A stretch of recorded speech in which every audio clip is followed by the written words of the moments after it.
Hello ನಮಸ್ತೆ, welcome back to Rekha diaries. ಎಲ್ಲರಿಗೂ ವರಮಹಾಲಕ್ಷ್ಮಿ ಹಬ್ಬದ ಹಾರ್ದಿಕ ಶುಭಾಶಯಗಳು. ಈ ಸಲದ ವರಮಹಾಲಕ್ಷ್ಮಿ ಎಲ್ಲರಿಗೂ ಕೂಡ ಸುಖ, ಶಾಂತಿ, ನೆಮ್ಮದಿ, ಸಂಪತ್ತನ್ನು ಕೊಟ್ಟು ಕರುಣಿಸಲಿ ಅಂತ ಆಶಿಸ್ತೀನಿ.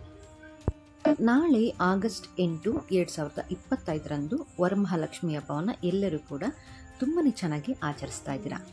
ಆದರೆ ಯಾವ ಲಗ್ನದಲ್ಲಿ ಪೂಜೆಯ ಮುಹೂರ್ತ ಯಾವುದು ಚೆನ್ನಾಗಿದೆ, ಯಾವ ಟೈಮಿಂಗ್ಸ್ನಲ್ಲಿ ಲಕ್ಷ್ಮಿಯನ್ನು ಕೂರಿಸ್ಬೇಕು, ಯಾವ ಟೈಮಿಂಗ್ಸಲ್ಲಿ ಲಕ್ಷ್ಮಿ ಪೂಜೆಯನ್ನು ಮಾಡೋದ್ರಿಂದ ನಮಗೆ ಸಂಪತ್ತು ಹೆಚ್ಚಾಗುತ್ತೆ, ಲಕ್ಷ್ಮೀ ದೇವಿ ಒಲಿದು ಬರ್ತಾಳೆ ಅಂತ ತಿಳ್ಕೊಳ್ಳೋಣ.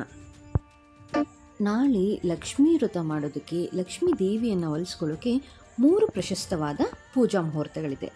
ಮೊದಲನೇದಾಗಿ ಸಿಂಹ ಲಗ್ನದಲ್ಲಿ ಬೆಳಿಗ್ಗೆ 6:42ರಿಂದ 8:47 ಇನ್ನು ಮಧ್ಯಾಹ್ನ 1 ಗಂಟೆಯಿಂದ 3:13 ಮಧ್ಯಾಹ್ನ 1 PM to 3:13 PM ಇದು ಎರಡೇ ಸಮಯ ಅಲ್ಲ, ಸಂಜೆ ಕೂಡ ಒಂದು ಶುಭ ಮುಹೂರ್ತ ಇದೆ.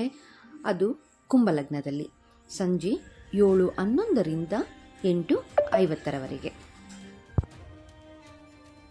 ನೀವು ಈ 3 ಸಮಯದಲ್ಲಿ ಯಾವುದಾದ್ರೂ ಒಂದು ಸಮಯವನ್ನು ಆಯ್ಕೆ ಮಾಡಿಕೊಂಡು, ನಿಮಗೆ ಯಾವ ಸಮಯ ಸಾಧ್ಯ ಆಗುತ್ತೆ ಅದರಲ್ಲಿ ಆಯ್ಕೆ ಮಾಡಿಕೊಂಡು ನೀವು ಪೂಜೆಯನ್ನು ಮಾಡ್ಬೋದು.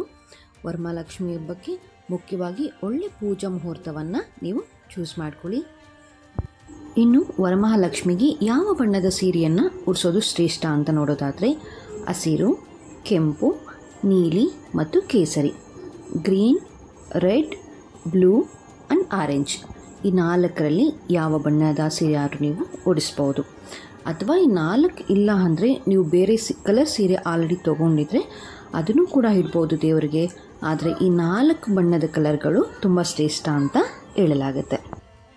ಮತ್ತೊಮ್ಮೆ ಎಲ್ಲರಿಗೂ ವರಮಹಾಲಕ್ಷ್ಮಿ ಹಬ್ಬದ ಆರ್ಥಿಕ ಶುಭಾಶಯಗಳು. Thank you for watching Rekha diaries.